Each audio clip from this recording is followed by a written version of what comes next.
pada Checkpoint nih yang udah ngasih saya kesempatan untuk ngisi webinar pada malam hari ini. Eh, Terima kasih juga untuk rekan-rekan yang sudah bersedia meluangkan waktunya nih untuk kita diskusi kecil lah ya malam hari ini. Jadi saya nggak lebih hebat dari rekan-rekan yang hadir.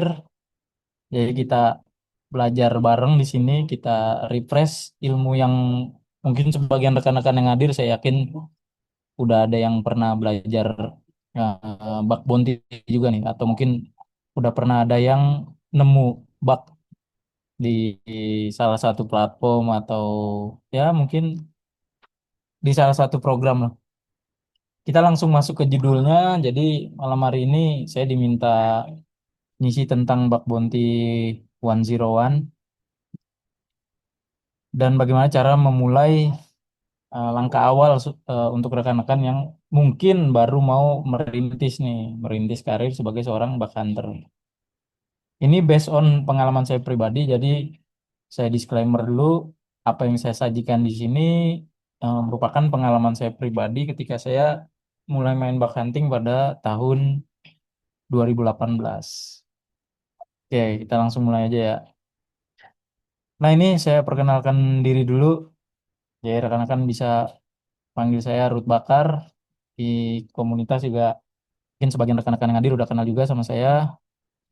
Ini sosial media saya yang mungkin juga rekan-rekan yang hadir udah temenan juga sama saya, baik itu di LinkedIn, di Instagram, atau pernah ngunjungin YouTube saya, GitHub, atau pernah ngechat saya juga di Telegram, serta saya punya website di sini, progress28.com. Mungkin ada rekan-rekan juga yang udah pernah baca atau ngunjungin website saya terima kasih.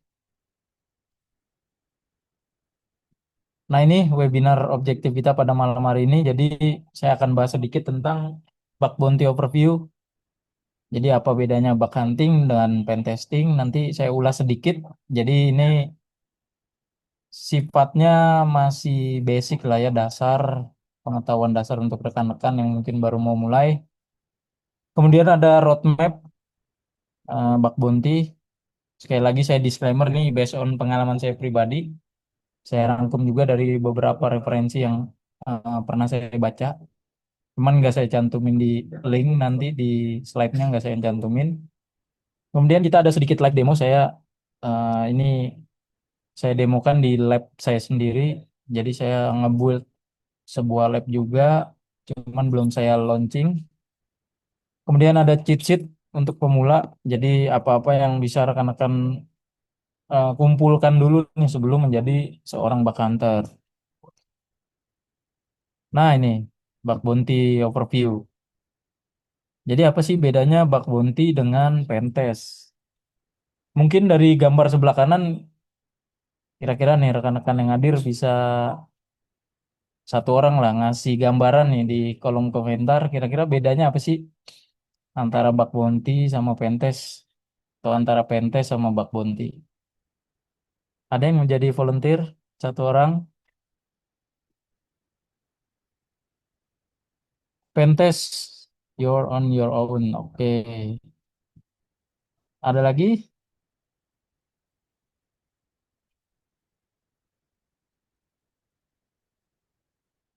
Oke, cukup lah ya satu orang.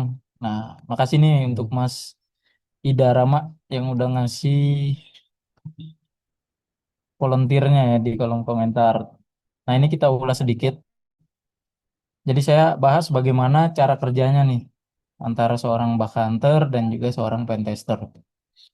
Jadi kalau di bug hunter itu cara kerjanya yang pertama kita memilih program. Jadi kita pilih program mana nih yang mau kita testing. Kemudian kita tentukan atau kita baca dulu skupnya. Jadi kira-kira apa-apa yang boleh kita tes, apa-apa yang nggak boleh kita testing nih dari si program tersebut. Misalkan ada satu domain. Nah, dia include subdomain, tapi beberapa subdomain tuh nggak boleh di testing. Biasa dicantumin di out of scope-nya dia.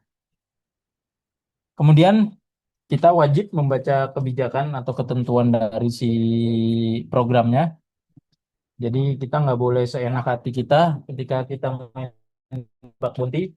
Semua ada peraturannya atau ada kebijakan yang harus kita patuhi. Kemudian setelah kita baca kebijakannya, kita nemuin celah, selanjutnya kita report nih. Ya, betul tuh yang di kolom komentar. Nah, setelah kita nyari bug, kita nemu, kita report. Kemudian ada di beberapa platform yang menyediakan fitur retest. Itu biasanya kerjasama antara si pemilik program sama si pemilik platform. Contoh di HackerOne lah, ada beberapa program yang memang dia ada retestnya. Jadi ini sifatnya opsional, nggak semua program itu ada. Kemudian yang jelas ketika report rekan-rekan dinyatakan valid, nah itu biasanya nanti ada reward tersendiri. Nah untuk rewardnya nggak hanya berupa duit, jadi bisa juga eh, reward yang hanya berupa sertifikat atau reward yang hanya berupa ya cenderamata lah merchandise itu juga ada. Tapi yang jelas yang rekan-rekan mau pasti ya kebanyakan reward uang lah ya udah pasti tuh. Karena itu yang paling kita nanti-nantikan lah kerja keras kita akan terbayar lunas, rasa capek kita akan hilang ketika kita mendapatkan reward dari sebuah platform atau program. Nah, di Pentester sendiri, ini mungkin cara kerjanya yang coba saya rangkum ya. Kalau saya salah, silakan di inilah di apa namanya? Dikoreksi. Kita di sini belajar bareng. Yang pertama perencanaan nih. Jadi kita tentukan dulu apa yang sama kurang lebih apa yang boleh kita testing nih. Misalnya programnya apa nih atau websitenya apa. Nah, kemudian kita kick off meeting. Nah, biasanya di sini nanti ada ketentuan-ketentuan sama kurang lebih kita baca kebijakannya juga. Jadi apa yang boleh kita lakuin selama pentest, apa yang nggak boleh kita lakuin. Yang jelas menjaga kerahasiaan dari semua proses itu adalah nomor satu.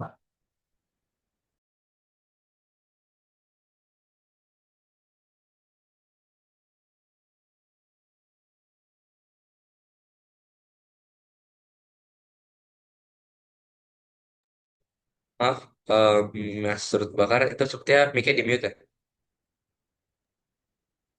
Oh ya, sorry, ke mute, kepencet. Nah, kemudian selanjutnya kita information gathering. Jadi ketika target kita udah punya, kita lakukan information gathering. Jadi kalau di Pentes ini setiap proses itu harus kita lalui dan kita apa namanya harus kita laksanakan kalau di Pentes. Nah, mungkin apa ya? Saya bisa bilang dalam tanda kutip tuh kalau bug hunter itu kita bisa freestyle lah. Jadi kita bisa ibaratnya enggak apa nggak melulu harus melakukan tahapan-tahapan yang ada di Pentes. Jadi kalau di Bug Hunter itu ya kadang kita buka website, kita langsung testing tuh. Misalnya contoh satu website ada menu pencarian, tanpa kita information gathering, udah langsung kita coba masukin payload XSS. Nah, cuma di Pentester atau di kegiatan Pentest tuh nggak bisa. Kita harus melalui tahapan-tahapan wajib lah karena apa nanti itu kita masukin di laporan. Laporannya jauh lebih rinci dibanding laporan bug bounty. Nah, setelah information gathering kita harus melakukan vulnerability analysis atau vulnerability assessment. Kita pakai tools yang mungkin lebih bagus itu tools yang berbayar. Setelah itu di kegiatan VA ini biasanya kita akan dapat potensial dari sebuah kerentanan. Masih potensial ya. Jadi harus kita testing lagi. Nah, kita testingnya di tahap eksploitasi ini. Jadi contoh di VA kita ngedetect ada celah XSS, ada celah SQL. Nah di exploit ini harus kita buktikan apa yang kita temuin tadi di hasil VA tadi. Jadi kalau misalkan dia muncul terdeteksi XSS, tapi ketika kita coba nggak muncul, nah itu berarti mungkin ada sebuah apa false lah, false dalam eh, mungkin si programnya atau mungkin memang ada cara bypassnya. Nah itu tahapan-tahapan itu nanti kita lalui pada saat melakukan kegiatan pentest. Intinya pentest ini jauh lebih panjang prosesnya, jauh lebih detail dan biasanya range bayarannya itu udah ditentukan di awal. Jadi beda sama bug hunter ya nggak ada ketentuan maksudnya duit yang akan kita terima sekian nggak ada. Nah kalau di pentest udah jelas kita misalnya ikut dia pentest akan nih nanti bayarannya segini ya. Nah, kalau di bug hunter hanya ketentuannya jika nemu bug ini bayarannya segini, jika nemu bug ini bayarannya segini.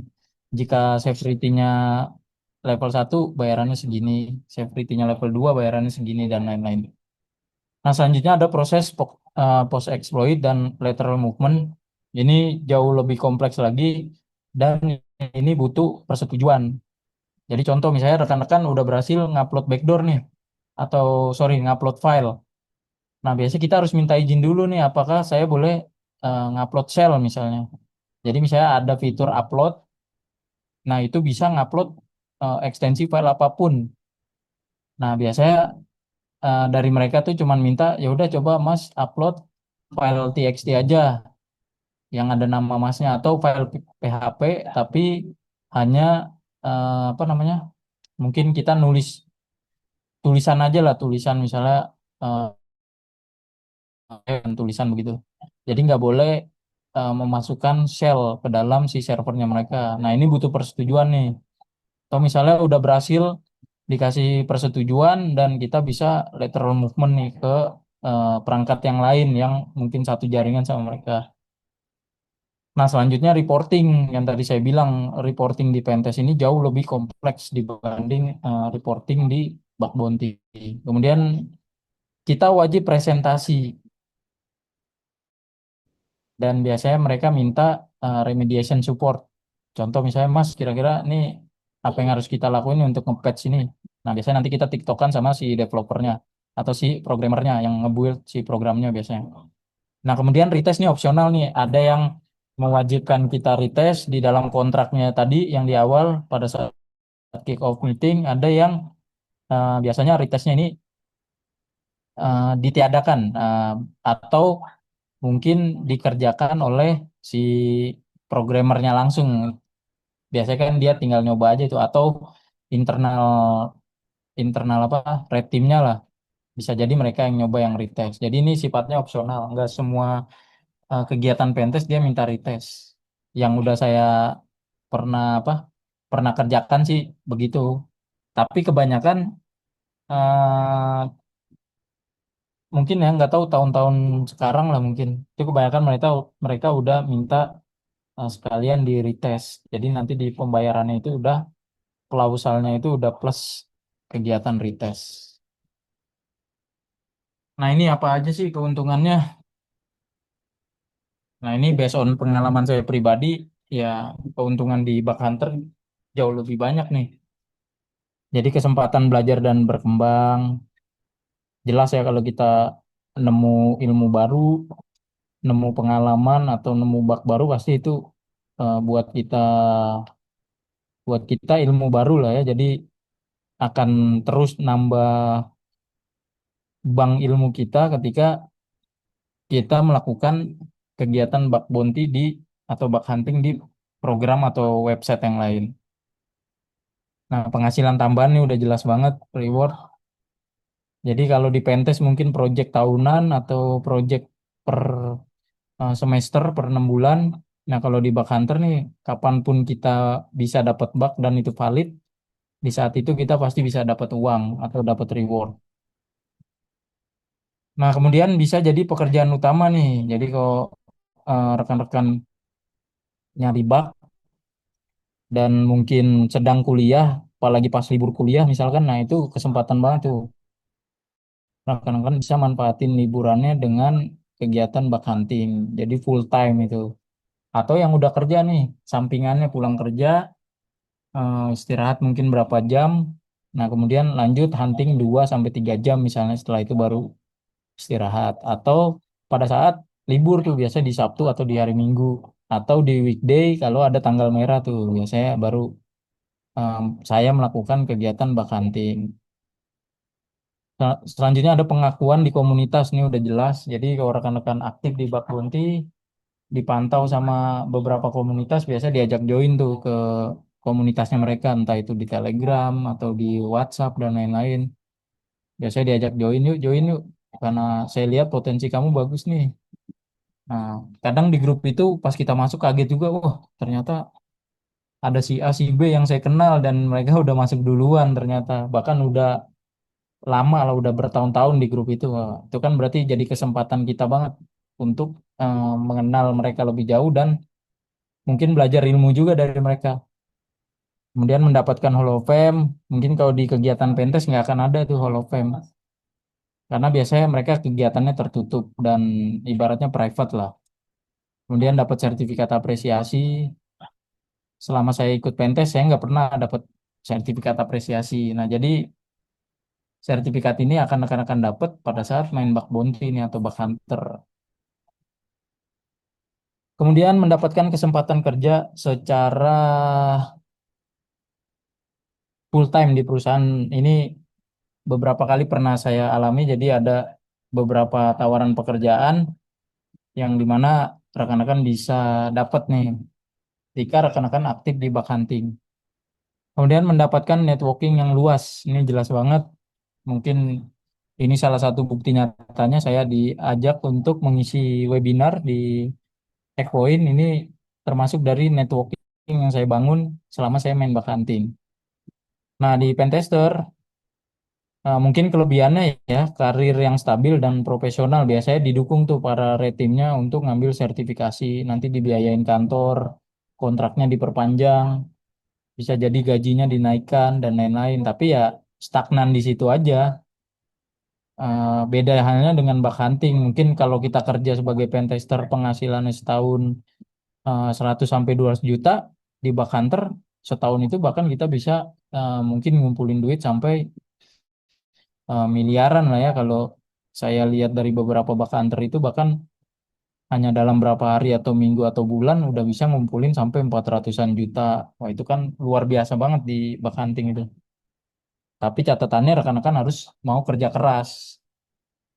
Nggak hanya sekedar semangat aja, tapi harus kerja keras dan kerja cerdas. Kemudian akses ke sistem secara legal dan luas. Nah, yang jelas apa yang nggak ada di bug hunting biasanya ada di pentest nih. Jadi contoh aplikasi-aplikasi yang nggak di launch, yang tadi di luar scope, di luar cakupan. Nah, biasanya di pentest akan jadi cakupan karena aplikasi-aplikasi internal biasanya. Kemudian pengalaman dan sertifikasi. Nah, ini sertifikasi yang dimaksud mungkin sertifikasi tentang ini ya, tentang apa namanya?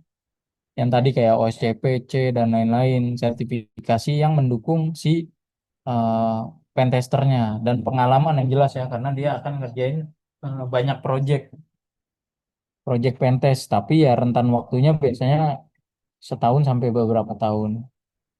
Kemudian kredibilitas dan networking.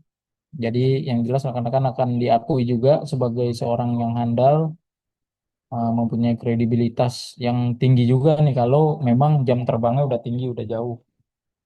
Kemudian networking juga, tapi ya mungkin nggak terlalu luas seperti di bug hunting ya. Kita bisa sampai kenal bug hunter dari negara luar, nggak hanya negara di Indonesia. Mungkin kalau sekedar di Pentes ya networkingnya mungkin di lingkungan kerja dia aja atau di lingkungan perusahaan yang pernah dia ikut testing. Biasa pada saat kick off meeting nanti ketemu tuh sama teman-temannya atau ketemu sama yang ngasih proyekan, sebatas di itu aja mungkin ya. Nah, ini realita di lapangan. Jadi seringkali laporan ditolak. Contohnya duplikasi bugnya, out of scope, tidak valid, kemudian informasinya kurang lengkap.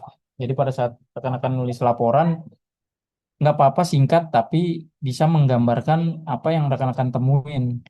Jadi nggak perlu sekompleks laporan Pentes.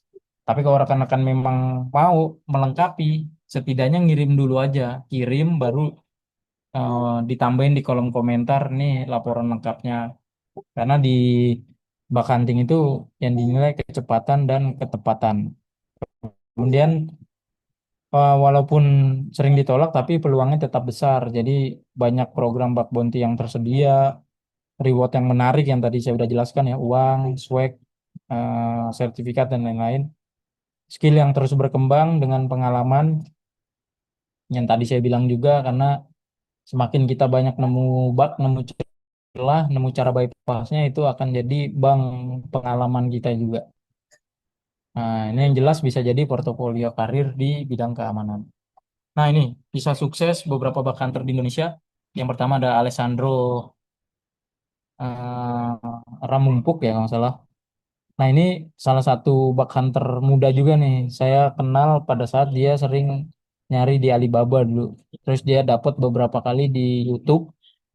Jadi dia nemu celah di YouTube. Masih asetnya si Google juga. Dan itu ini berita tahun 2022 ya. Sampai sekarang kalau nggak salah yang bersangkutan masih aktif di bug hunting. Nah, itu bisa ngumpulin duit sampai 400 juta. Kemudian ada kisah hacker asal Sampit yang masuk top 10-nya Google. Nah, bahkan dia juga pernah ngebobol situs NASA nih. Jadi, peluang-peluang itu banyak lah untuk rekan-rekan, apalagi yang masih muda nih. Contoh kemarin saya lihat tuh yang dia dikasih beasiswa apa penghargaan gitu sama kampusnya. Ada yang dikasih juga sama sekolahnya. Jadi, ini jadi apa ya? Mungkin kalau zaman saya sekolah saya udah kenal ini enak banget ya Mas ya. Sayangnya dulu zaman saya sekolah saya belum kenal bug hunter, bug bounty itu apa. Mungkin kalau dulu udah kenal mungkin celah-celah kayak di Facebook dan di lain-lain itu pasti masih banyak tuh karena pas saya review di YouTube tuh ada yang nemuin XSS di Facebook. Jadi tampilan halaman Facebook dulu kan mungkin kalau rekan-rekan yang sempat daftar di tahun-tahun 2010 ke bawah ya atau ya 2010 ke bawah lah itu mungkin tampilan Facebook masih nggak sebagus sekarang. Nah, itu potensi celahnya pasti jauh lebih banyak tuh biasanya. Ini juga ada murid SMK di Semarang yang berhasil jebol Google. Ada juga markas Hacker AS nih, atau Hacker One. Ini kalau saya dia nemu di platform Hacker One, masih 24 tahun. Nah, ini roadmap dari nol sampai reward pertama. Jadi, roadmap di sini panduan langkah demi langkah bagi rekan-rekan yang pemula nih, yang tertarik untuk mencari bug atau kerentanan. Nah, ini nanti rekan-rekan simak. Nah, yang pertama, milih platform. Yang jelas harus jelas dan benar milihnya. Jangan sampai ada apa namanya, eh udah terlalu banyak gitu yang nyari di situ. Tapi ada juga sih yang milih programnya itu yang udah banyak yang nyari. Jadi ini beda-beda persepsi ya, masing-masing bakanter itu. Kadang nyari yang fresh program, kadang nyari yang old program, jadi programnya udah lama. Nah, ini untuk platform ada HackerOne, Backrot, di Indonesia ada Cyber Army, ada Redstorm. Kemudian platform lain ada Apple Bug Bounty, kemudian ada apa namanya? Ada Google, ada Meta, ada Alibaba dan mereka buka juga. Jadi si Alibaba ini dulu saya aktif juga nyari dan mereka ngasih bugnya emang receh. Dalam artian receh itu misalnya rekan-rekan nemu apa? Nemu misconfig aja. Contoh misconfignya emang nggak terlalu fatal lah. Misconfig misalnya yang ngelik tentang apa ya dulu saya nemu tuh file XML apa-apa saya lupa. Nah, itu lumayan dihargai $25. Dan kita kalau nge-report 10 celah yang sama kayak itu, hampir 10-10-nya akan dikasih reward tuh biasanya sama mereka. Jadi kan lumayan. 25 kali 10 aja udah $250. Kemudian mereka ngasih apa namanya? Mereka tuh ngasih cenderamata juga bagus. Waktu itu saya dapat cendeраmatanya itu personil Kerasakti itu dulu yang 4 atau 5 orang itu. Nah itu lumayan boneka kecil kayak begitu. Terus dikasih baju baju yang Alibaba Security Response Center. Wah itu bagus. Terus dikasih koin dulu. Koinnya itu koin challenge. Depannya Alibaba, belakangnya Hacker One. Bagus lah. Nah ini basic skillnya. Jadi rekan-rekan harus yang jelas bisa mengoperasikan komputer. Jangan sampai mau nyari bug hunting atau mau nyari bug tapi belum punya dasar pengoperasian tentang komputer. Kemudian penasaran. Nah ini wajib banget nih. Jadi rekan-rekan harus punya rasa penasaran yang tinggi akan cara kerja sebuah sistem. Apalagi yang main game nih, biasanya yang gamers-gamers ini nih rasa penasarannya tinggi nih. Contoh mungkin kalau beli apa ya, biasanya tuh kalau top up itu kan eh, biasanya kan pasti punya rasa penasaran gimana sih ini cara bypass top upnya nih.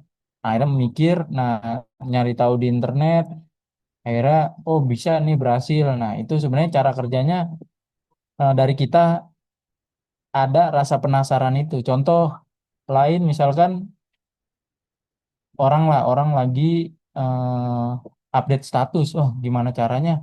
Saya hapus statusnya misalnya. Bisa nggak ya kira-kira? Ternyata nemu celahnya dan bisa ngapus. Nah, itu sebuah apa ya? Sebuah skill dasar lah yang wajib dimiliki. Kemudian pengetahuan tentang jaringan, pengujian keamanan, jadi WAPS Top 10 ya minimal dibaca dan nggak wajib juga sih. Nggak wajib untuk paham 10-10-nya, mungkin salah satunya aja diperdalam. Kemudian harus tahu juga beberapa tools pengujian. Jadi yang jelas tools-tools ini harus rekan-rekan ketahui nih, jangan sampai mau nyari celah tapi bingung mau pakai tools apa. Nah, selanjutnya harus tahu juga beberapa bahasa pemrograman, PHP, Python, Golang dan lain-lain. Wajib nggak wajib ya wajib sih wajib mengetahui tentang CVSS kalkulator. Jadi supaya bisa ngitung eh, cara apa namanya bisa ngitung severity-nya lah. Ya, apakah dia low, medium atau high atau critical. Nah ini basic toolkitnya ada proxy tools, ada recon tools, word list, ada dorking, ada extension dan ada exploit DB. Nggak apa-apa. Jadi mau paham salah satunya aja nggak apa-apa. Jadi saya pribadi saya nggak terlalu mendalami tentang PHP, tapi minimal saya tahu lah. Oh, kalau ada ngelik source code misalkan minimal source code config aja. Nah itu kita tahu. Oh ini ternyata kalau di PHP ini source code config yang dia eh, berisi tentang konfigurasi database misalkan. Minimal tahu walaupun nggak expert banget. Nah, ini bug bounty flow-nya. Jadi yang jelas seorang bug hunter yang tadi ya baca scope dan guidelines-nya, kemudian nyari bug sampai dengan nemu bug, kemudian ngirim report dan yang terakhir kalau reportnya valid biasanya mereka dapat reward. Selanjutnya, nah ini sedikit live demo. Saya akan demokan bug idor nih, simple aja untuk rekan-rekan yang mungkin belum pernah tahu apa itu celah keamanan IDOR atau Insecure Direct Object Reference. Jadi di sini saya akan demokan eh, bagaimana saya mengidentifikasi jika dia ada celah IDOR ini nih di sebuah aplikasi. Nah, saya coba demo. Jadi silakan rekan-rekan simak. Kalau ada pertanyaan nanti silakan ditanyakan di akhir sesi ya. Sebentar. Saya stop screen dulu.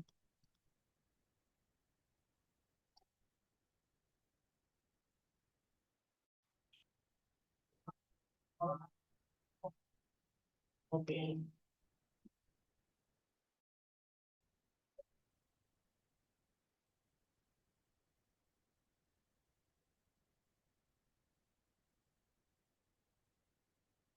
Nah, ini saya coba build sebuah lab yang ya lab ini biasanya saya pakai untuk latihan saya.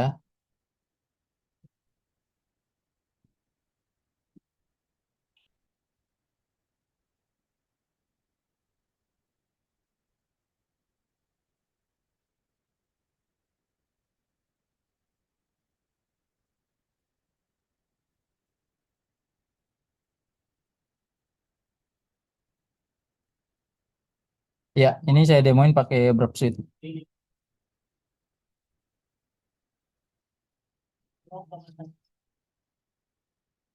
Nah, ini ada dua yang akan saya demo. Jadi yang method get dan juga method post.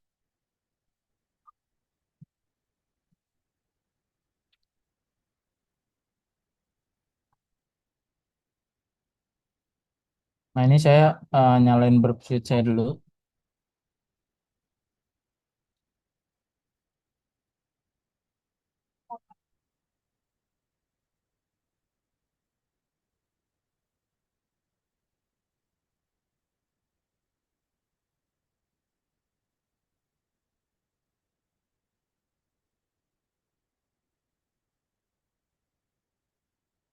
Nah, ini rekan-rekan jangan lupa install ini Foxy Proxy. Jadi kalau mau intercept dengan Burp Suite bisa pakai itu. Ini saya udah siapkan Burp Suite-nya. Di sini saya akan lihat histori apa aja yang ada. Kita masuk dulu, login. Nah, ini biasanya IDOR itu terdeteksi atau biasa bisa kita lihat itu di menu yang memiliki fitur create, read, update, dan delete. Nah, itu potensi IDOR terbesar itu biasanya di situ. Jadi kalau rekan-rekan dapat sebuah website, kemudian rekan-rekan ngelihat si tampilan websitenya, apakah dia dinamik atau statis. Yang jelas kalau statis biasanya eh, potensi kita nemu celah itu sedikit banget lah. Kecuali memang dia ada kesalahan konfigurasi. Tapi kalau dinamis, ini biasanya fiturnya jauh lebih banyak, lebih kompleks, dan potensi kita nemu celah tuh lebih besar biasanya. Nah, biasanya saya kalau sebuah website tuh yang potensial pasti ada menu namanya profile. Contoh di e-commerce misalnya ada menu tambah alamat,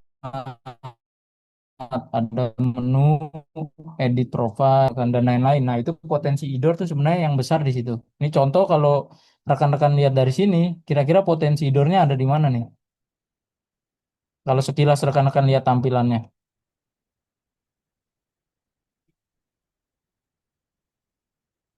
Ada yang tahu? HTML di URL profil, ya betul. Jadi potensi besarnya ada di sini, view profil. Ketika kita klik,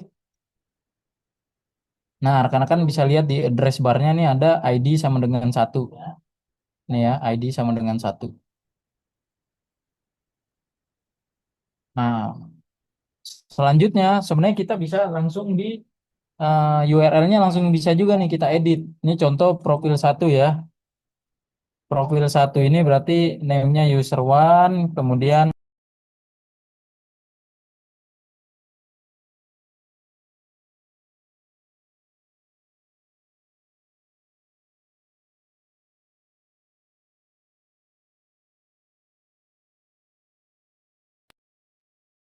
sorry sorry ke mute lagi. Nah, ini ada user one, ada user example nih emailnya. Ini untuk ID satu. Selanjutnya kita ganti aja ID dua. Nah, langsung dia kita berhasil ngelik ID orang nih user 2, emailnya user2@example.com. Selanjutnya kita ganti lagi ID 3. Nah, kalau untuk hanya sekedar view ini diperbolehkan nih.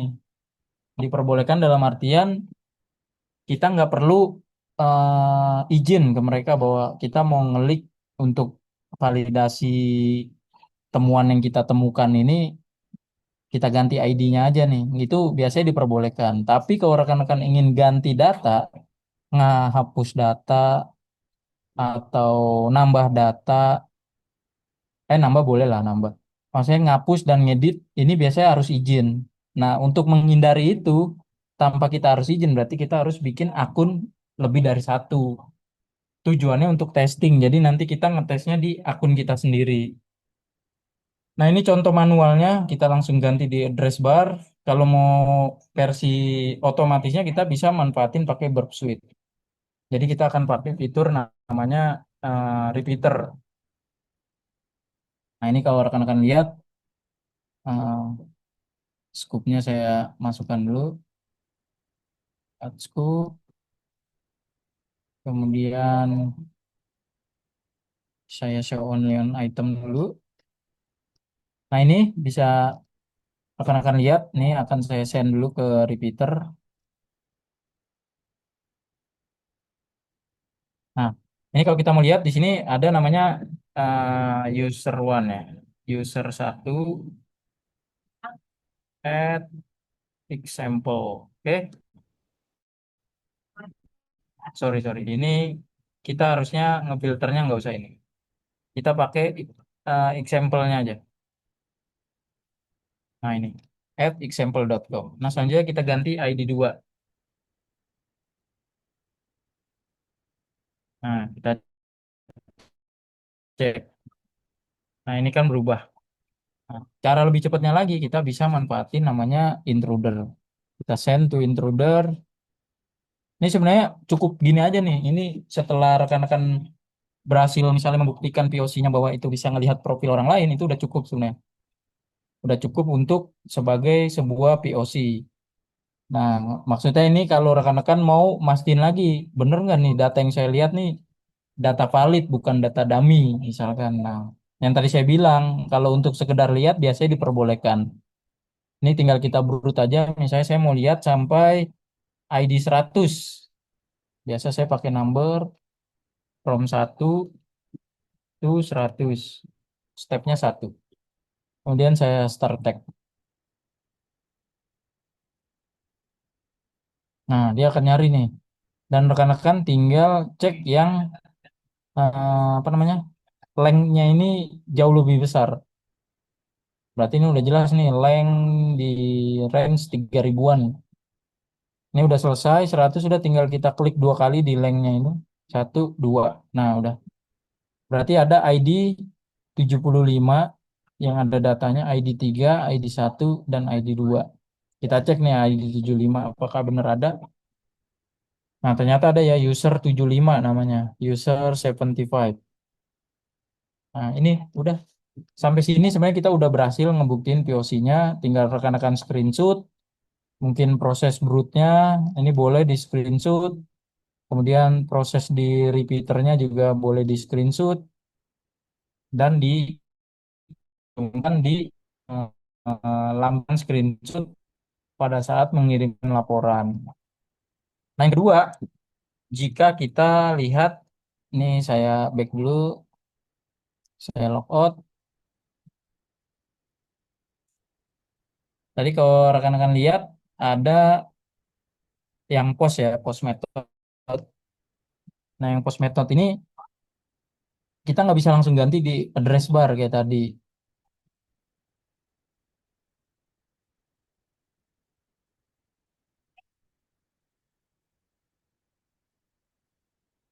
Nah, ini misalnya kita klik nih view profile.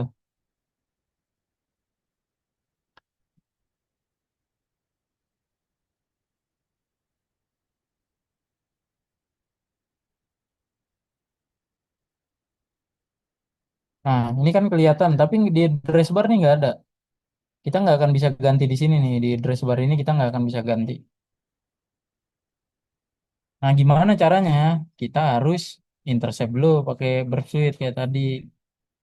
Jadi kita view profile, kita intercept dulu nih. Atau ya, kalau rekan-rekan mau manfaatin langsung dari story juga bisa. Ini saya contohin pada saat kita intercept ya. Nah, kita klik free profile. Nah, kalau di intercept ini ada dia ngepost data nih, ID sama dengan satu kan. Nah, ini misalnya langsung kita ganti di sini nih, misalkan kita ganti ke 3, terus kita forward. Dah, interceptnya kita off. Kita cek nih, apakah yang tampil data nomor 3 dan ternyata benar ya. Data user 3 nih yang kita berhasil leak. User 3 at example.com. Nah, kalau rekan-rekan mau manfaatin dari yang bilang history itu juga bisa. Tinggal cari aja yang metodenya post nih. Ini ya, contoh yang tadi ini. Oh, ini yang login salah. Yang di atasnya berarti. Nah, ini. Tinggal kita send to repeater kayak tadi. Kalau saya pribadi, saya akan paling sering pakai dua ini aja, repeater sama intruder kalau Burp Suite. Ini kita send normal dulu. Kayak tadi kita filter at example.com. Nah ini ya, ini data user satu. Kemudian kita ganti ke user 2. Berhasil, user 2 ya. Kita ganti lagi ke user 3. Nah, berhasil juga user 3. Nah, kalau rekan-rekan mau kayak tadi, di intruder itu boleh, silakan. Jadi prosesnya sama kurang lebih. Oke, kurang lebih itu demonya. Nanti kalau rekan-rekan mau tanya, silakan. Intinya kalau di IDOR itu ya bisa lewat metode get, post, dan mungkin metode put juga bisa. Balik lagi. Sebenarnya ada beberapa metode lagi, delete, contohnya metode delete itu juga bisa. Tapi konsekuensinya kita akan menghapus data. Makanya tadi saya bilang ketika kita mau nyari IDOR, minimal kita punya 2 akun, itu minimal. Kalau rekan-rekan mau bikin 3 akun, 4 akun itu boleh. Tapi minimal tuh saya wajib punya 2 akun itu. Akun yang saya gunakan sebagai attacker, akun satu lagi saya gunakan sebagai apa namanya, sebagai victim atau akun yang akan diserang. Oke, sampai situ dulu kita prakteknya, kita lanjut ke slide lagi.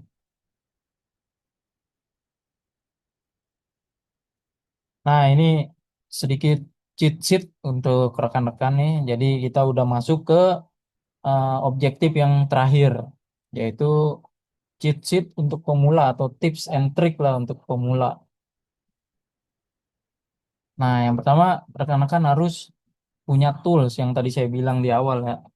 Jadi jangan sampai mau main bug bounty tapi nggak ada modal awalnya lah ibarat. Ini kalau untuk tools ini rekan-rekan saya pastikan nggak nggak akan keluar duit sama sekali. Dalam artian tools yang rekan-rekan pakai ini memang tools yang open source dan dia memang kayak Burpsuite lah. Contohnya ada fitur Burpsuite untuk community. Jadi untuk menikmati fitur-fitur yang jauh lebih lengkap ya harus Burpsuite yang profesional. Kemudian tools-tools open source lain yang ada banyak nih. Ada Project Discovery, ada saya udah rangkum juga di Bug Bounty Toolkit. Kemudian di Shodan mungkin rekan-rekan harus ngeluarin duit lebih lagi untuk memanfaatkan fitur lengkapnya dari si Shodan. Tapi untuk fitur free-nya juga ada dan itu bisa rekan-rekan pakai. Nah, ini tadi proxy tools yang udah saya demokan juga bisa rekan-rekan pakai Dropsuite. Kemudian ada subdomain tools. Ini rekan-rekan gunakan untuk mencari subdomain nih, Subfinder, Asset Finder, Sublister, Subsgo, dan lain-lain. OSINT tools ada Shodan, Chansys, Virus Total, Zoom Eye, dan lain-lain. Ini bisa ngebantu rekan-rekan untuk proses pada saat information gathering. Jadi ngumpulin info sebanyaknya tentang si target. Untuk selanjutnya ke tahap kalau di Bakanting ya langsung tahap nyari bug lah ibaratnya. Kalau di Pentest kan tadi harus lengkap tuh information gathering, vulnerability assessment, dan lain-lain. Kemudian fuzzing tools ada Dear Search, GoBuster, Dearbuster, kemudian ada apa lagi ya? Dan lain-lain lah, ada banyak. Kemudian port scan, biasa lah ya, Nmap, Zenmap, Nabu, Rascan, dan lain-lain. Kemudian web scanning, ada yang namanya Akunetik, Burpsuite profesional. Jadi Burpsuite bukan hanya tool sebagai proxy, tapi ada fitur scanningnya juga dia.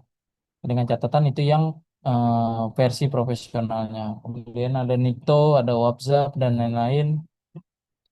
Nah, ini bug bounty book yang wajib rekan-rekan punya juga, walaupun nggak bakal dibaca semua, saya yakin. Ya, minimal untuk refresh lah ketika bingung, mau nyari ide, nyari bug apa. Nah, rekan-rekan bisa baca nih buku-buku ini nih.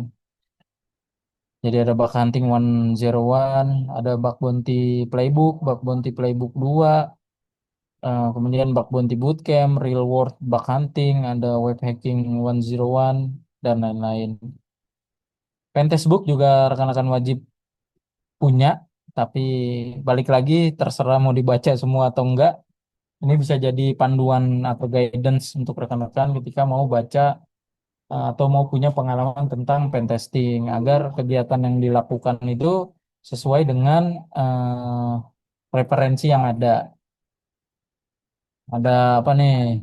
Penetration testing guidance, kemudian ada technical guide to information security testing and assessment dari NIST, kemudian ada information system security, ada pentest execution standard documentation, ada open source security testing methodology, ada OAPS dan lain-lain ya. Nah, untuk lab karena kan bisa coba di Try Hack Me, ada Hack the Box, ada Swagger Academy, punyanya tadi ya Berksuit, ada Full Hub. Jadi rekan-rekan, kalau saya pribadi saya dulu belajarnya di sini. Saya jujur saya bukan pemain Try Hack Me ataupun Hack the Box. Untuk di Swagger saya coba beberapa aja, nggak sampai semua. Nah saya lebih senang ngoprek di Full Hub ini nih karena dia ada apa namanya, kita bisa import mesin dan kita bisa sampai ke routing.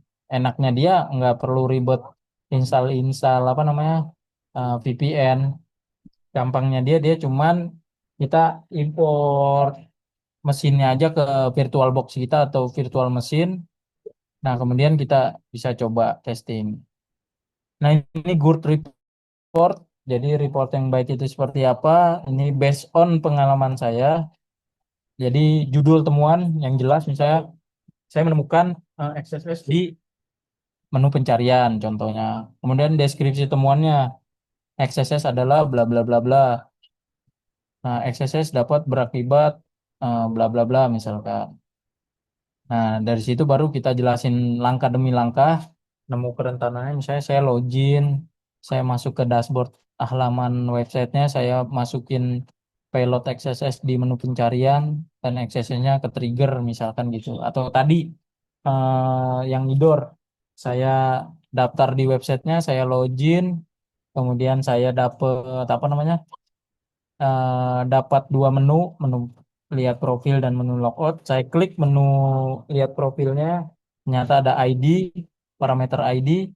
Nah, kemudian parameter ID-nya itu saya ganti ke dua dan muncul datanya, misalnya data milik user 2. Kemudian dampaknya apa? Contoh tadi berarti information leak ya, atau personal information leak misalkan. Jadi kita bisa nampilin data personal orang lain atau user lain. Kemudian saran saran perbaikan ini sifatnya opsional, boleh kita kasih saran perbaikannya seperti apa, boleh tanpa saran perbaikan.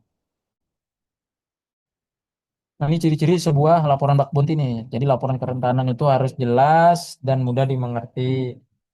Kemudian jelaskan bug secara detail dan jangan terlalu banyak basa-basi.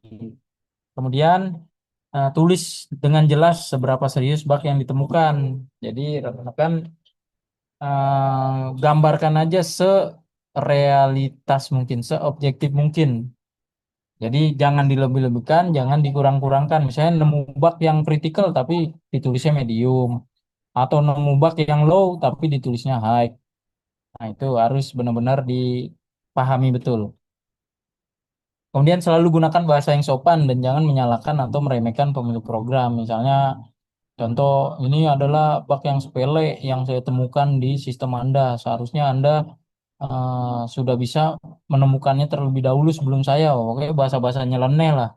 Itu jangan sampai tuh. Kemudian perhatikan kecepatan dan ketepatan yang tadi saya bilang. Jadi di bug hunting itu penting banget itu.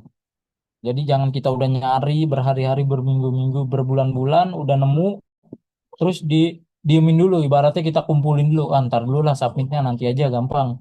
Akhirnya keduluan orang. Nah, jangan sampai itu. Jadi kalau udah nemu langsung submit, langsung kirim.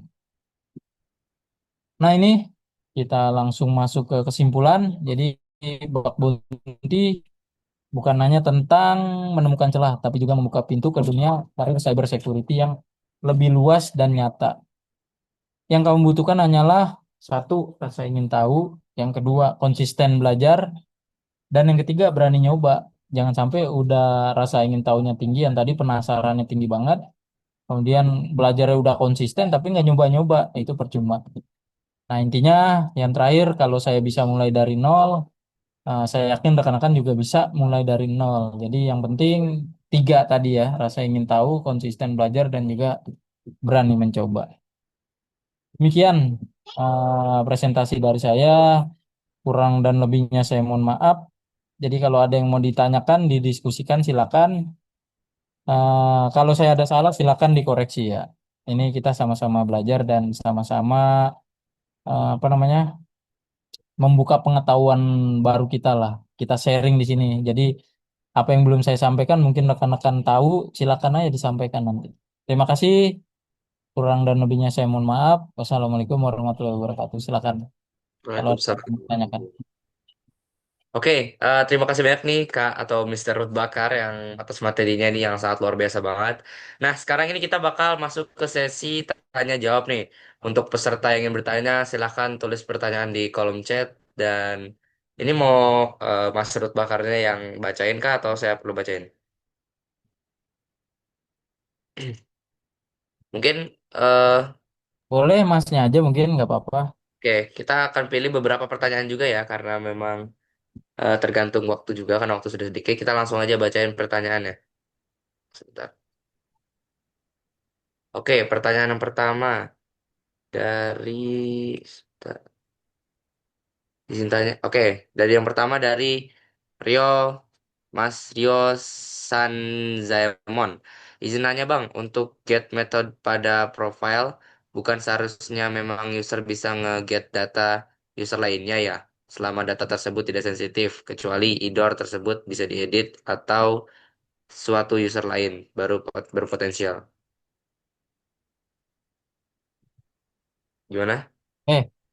Saya langsung jawab ya. Jadi terkait pertanyaan itu sebenarnya balik lagi memang betul ya ada beberapa platform yang bahkan kemarin tuh baru saya nemuin kemarin.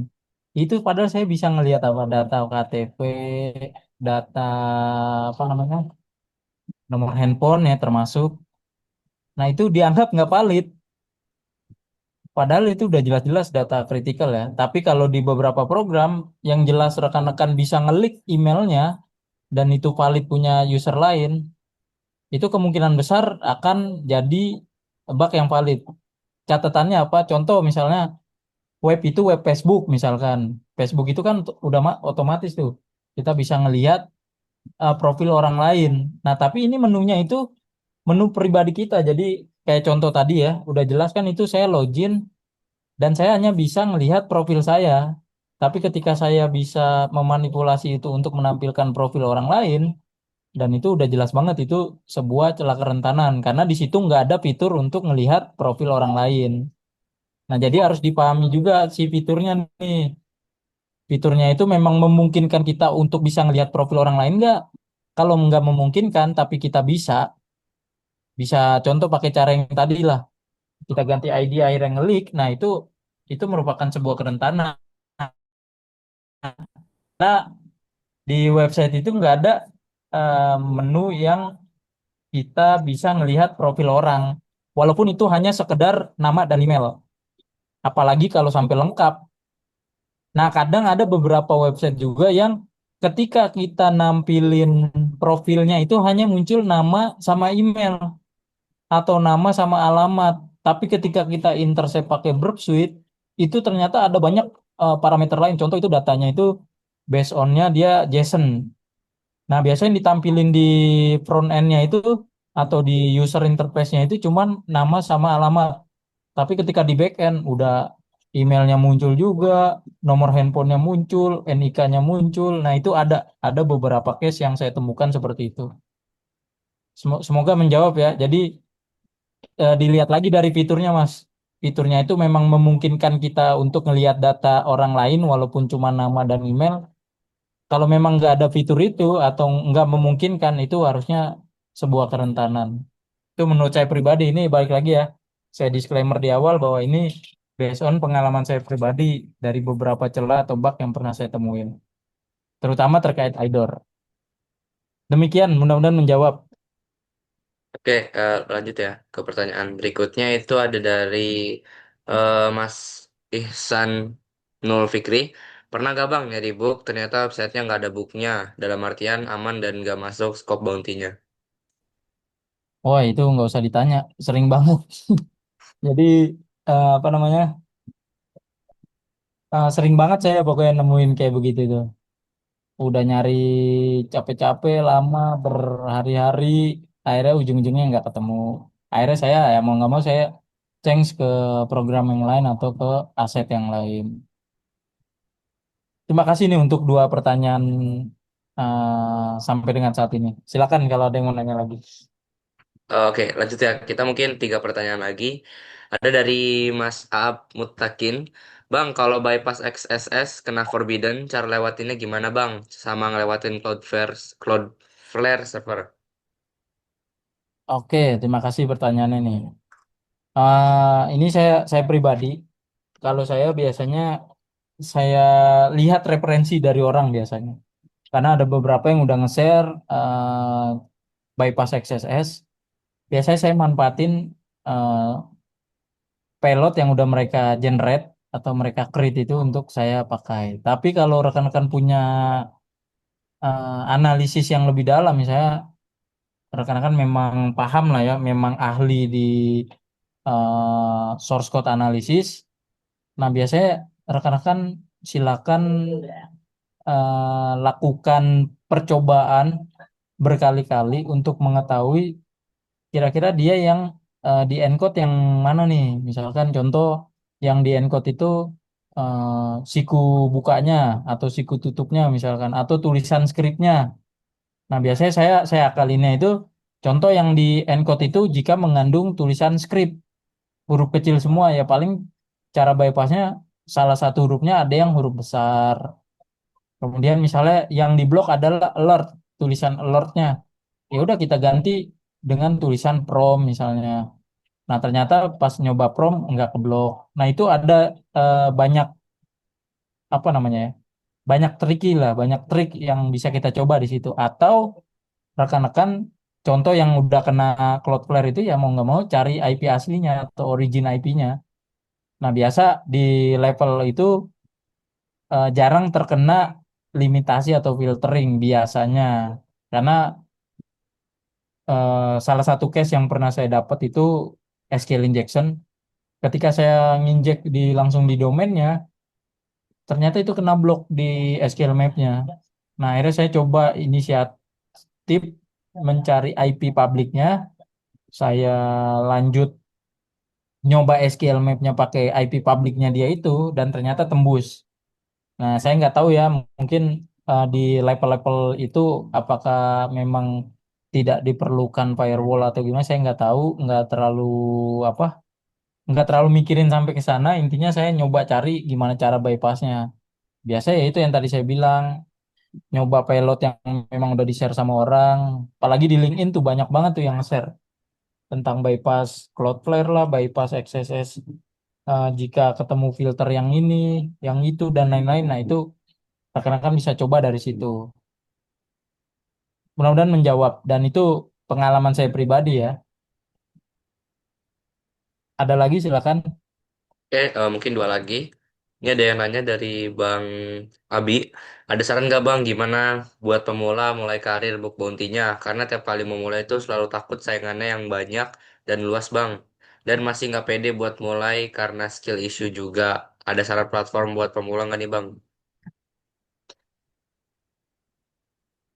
Itu sih. Sorry, sorry Bang. Gimana tadi platform untuk pemula ya? Ya. Oke, kalau saya pribadi nih, baik lagi nih, ini pengalaman saya pribadi. Kalau saya biasanya nyari di program dalam negeri dulu nih, di Indonesia. Atau saya nyoba di platformnya Indonesia yang memang dia punya fresh program. Sebenarnya tujuannya apa? Tujuannya untuk ngasah kita dulu nih, supaya kita nemu cara mainnya dulu, untuk mantik dulu. Ibaratnya kalau mobil mogok itu kan akinya di jumper dulu lah. Nah, kita butuh itu dulu, trigger itu. Jadi jangan langsung berpikiran, oh saya main bug bounty pasti saya dapat duit banyak nih dan saya harus cepet dapat bug. Enggak, jangan seperti itu. Jadi rekan-rekan switch pikirannya bahwa main bug bounty itu bukan hanya dapat duit, tapi dapat ilmunya juga. Dapat cara mainnya seperti apa. Jadi dan berpatokan bahwa rezeki itu nggak akan ketuker. Itu aja yang jadi apa? Yang jadi pegangan rekan-rekan. Jadi jangan langsung, bang, gue mau belajar bak bounty, gue mau dapat duit bang dari bak bounty. Jangan mikir seperti itu dulu. Jadi mikirnya itu gimana caranya saya dapat bak, tapi dapat proses belajarnya juga. Ini kalau saya cerita pengalaman saya pribadi nih, balik lagi. Saya main bak bounty itu 2018. Bak pertama saya submit di bulan April. Dan saya dapat bak yang valid untuk pertama kali itu di bulan November. Jadi bisa rekan-rekan hitung lah. Lebih dari 5 bulan itu saya benar-benar nggak dapat apa-apa itu. Tapi saya dapat bukan nggak dapat apa-apanya itu nggak dapat bak ya maksudnya. Tapi saya dapat proses belajarnya. Saya jadi tahu oh ternyata kalau ini bukan bak. Oh kalau ini bak ternyata severity-nya low. Oh kalau ini bak nih ternyata udah duplikat sama yang punya program misalkan gitu. Jadi kalau saya boleh saran untuk pemula program yang cocok ya cari fresh program dan di Indonesia dulu aja, nggak usah langsung ke platform luar. Karena kalau di platform luar tuh biasanya walaupun fresh program, kecuali yang invitation ya, invitation private program itu biasanya benar-benar fresh dan hanya bak hunter tertentu aja yang di-invite. Jadi kesempatan kita untuk dapat bak itu jauh lebih besar. Dan kuasai minimal satu bak dulu aja. Jadi rekan-rekan fokus selama beberapa bulan nyari kerentanan itu. Contoh Idor tadi yang udah saya kasih gambaran tuh, udah fokus aja. Selama 4 bulan misalkan atau selama 3 bulan cari Idor aja udah. Jadi misalnya walaupun nggak apa-apa. Jadi rekan-rekan dapat proses belajarnya. Oh Idor ternyata kayak begini nih. Oh Idor valid nih kayak begini. Oh Idor ini bisa di bypass dengan cara seperti ini dan lain-lain. Jadi jangan hanya mikir dapat duitnya. Oh dapat duit gede nih bak bounty. Oh enak nih dapat reward dolar, dapat reward euro. Kalau langsung mikir ke situ pasti nggak mau menikmati proses belajarnya. Itu aja sih, kemudian menjawab. Oke, kita ke pertanyaan terakhir juga ya karena emang udah dikit bang, udah selesai waktunya tapi ya, Ya, eh, bang, dari ini dari Bang Arul sebagai book bounter, apakah lebih baik pakai identitas pribadi atau identitas alias atau palsu? kalau saya karena bug bounty itu legal dan bukan sesuatu yang ilegal dan tujuan kita eh, main bug bounty itu untuk nyari duit, nyari rezeki ya. Yang jelas kita harus pakai identitas asli, nggak boleh identitas palsu. Tergantung ya. Boleh juga identitas palsu, tapi kan yang jelas reward yang dikirimkan tuh biasanya directnya ke rekening kita sendiri. Atau ya kalau rekan-rekan mau pakai identitas palsu ya nyari bug bounty-nya yang memang dia ngirimnya, contoh ngirim Bitcoin atau eh, silakan rekan-rekan kasih nomor rekening orang tua atau adik atau kakak ya terserah. Tapi kalau saya pribadi selama saya main bug bounty saya nggak pernah pakai identitas palsu. Paling nickname aja palsu, tapi kan eh, sorry, kok jadi nickname palsu? Maksudnya pakai nickname aja, tapi kan ketika diminta data diri otomatis harus nyerahin data diri yang asli. Karena untuk proses administrasi ke mereka ya. Contoh KTP, NPWP itu biasanya dokumen wajib yang harus kita sertakan tuh karena nanti di situ ada kewajiban pajak dan lain-lain. Itu aja mudah-mudahan menjawab dan terima kasih nih untuk kurang lebih 5 pertanyaan pada malam hari ini. Demikian Oke, Mas. eh makasih. Mungkin cukup ya untuk sesi Q&A-nya dan ya seperti yang tadi bilang, makasih banyak banget buat Mas Rur Bakar karena sudah menemani, udah berbagi ilmunya, Sama-sama. berbagi sharing tentang pengalaman dan ilmunya juga dalam bidang book bounty atau book hunter. Dan semoga ilmunya ini terus bermanfaat dan kepake buat kita semua. Dan juga terima kasih kepada teman-teman nih yang sudah berpartisipasi, yang sudah mau inisiatif, yang harusnya teman-teman bisa jalan-jalan tapi malah bisa di sini. Dan jangan lupa nantikan webinar Hackpoint pada berikutnya yang pastinya nggak kalah seru. Sebelum kita close, bener-bener close, kita akan adakan sesi foto bersama ya. Jadi buat teman-teman bisa on cam yang mau on cam atau bebas sih sebenarnya. Oke, sebentar. Meeting. Oke, kita bisa foto bareng ya. Siap, satu, dua, tiga.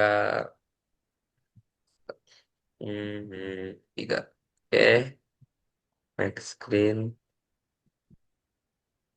Pin dua. Hmm, tiga. Satu, dua, tiga. Satu, dua. Oke, buat teman-teman bisa langsung diisi aja ya link absensinya dan nanti bakal dikirimin buat sertifikatnya. Dan terima kasih buat teman-teman sekalian. Akhir kata saya pamit. Nama saya Shan. Saya undur diri. Assalamualaikum warahmatullahi wabarakatuh. Selamat malam teman-teman Hackpoint sekalian. Dan Terima kasih sampai banyak. Waalaikumsalam warahmatullahi wabarakatuh. Terima kasih semua. Assalamualaikum. Selamat malam.